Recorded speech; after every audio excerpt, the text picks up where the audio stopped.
right before then. Yeah. Long time ago. Long time ago. And this was a writing that I did when he had just gone into the hospital and I had come down to California. I'm driving down North Palm Canyon at night and my eyes are drawn to the city's holiday light display. Every light post is decorated with shooting stars that launch towards the road. Both sides of the street have these decorations leading down the main drag of Palm Springs. Every shop is glowing with holiday celebrations and activity. The world around me is celebrating because tomorrow's New Year's Eve and the weekend is here for them. There are a few shooting stars that aren't working. Among the festivities, these stand empty and broken with no light. I can't help feeling the same. Empty and broken with no light. My stomach growls and I just want to be away from all of this. When the doctor starts describing the diagnosis of my father's cancer, he goes a long way around. I can tell this is part of the job he just doesn't want to do. He's very uncomfortable and stammers a lot to get through our questions and explain everything to us. My mom is already crying for her ex-husband, but my sister and I are very matter-of-fact with this. We've been preparing all day in this hospital room for the next phase of our life with no father, so I'm just numb. I want to know the details faster, and this doctor's inability to spit it out just frustrates me.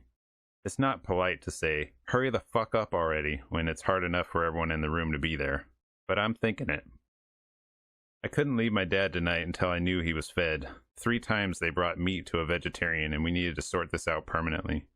If he's going to live his remaining days in this bed, then we better get the right food. After he was fed, we all left to find food for ourselves. He told us dinner was on him and to spend it all up because that's what it's for. And I found us a place to eat, but to get there, we had to drive down Celebration Lane, passing block after block of people happy and drinking to the new year. I slowly make my way to dinner, hoping that I pick the right place that will have something for everyone. I can't focus on food, and I stare at the menu waiting for everyone to arrive. In and out of glazing over and choosing what I want for dinner, my mind is swimming, and I can't seem to reach the shore. Leaving the restaurant, I thank everyone for coming to visit my dad in the hospital and for being there today. Hugs for everyone, and the surface of my emotional pool ripples. It hasn't hit me yet, but it's there, and the embrace of my mom and sister in this parking lot stir me up a little more. I want to drive to my dad's house without having to pass through Celebration Town again. Luckily, the main drag of Palm Springs is one way and the backside is far less festive.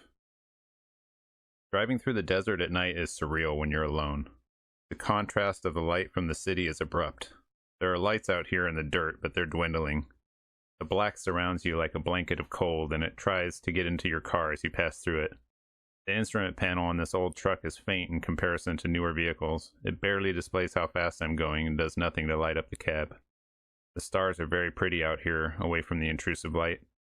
Humming engine noise and the occasional bump in the road home are the only thing I hear. This old thing doesn't have Bluetooth, so my phone provides directions from the speakerphone, and I turn on Google's Voice to tell me how to get back to my dad's house. Continue for 14 miles, she tells me. I made that drive for 3 weeks before we moved my dad to hospice in my mom's house.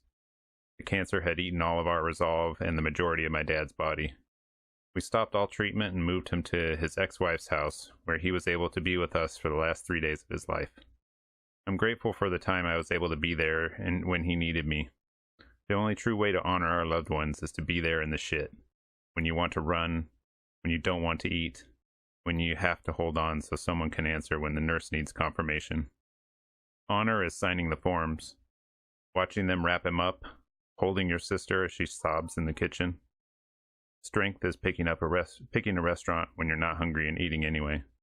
Love is what you feel when he's gone. I miss you, Dad.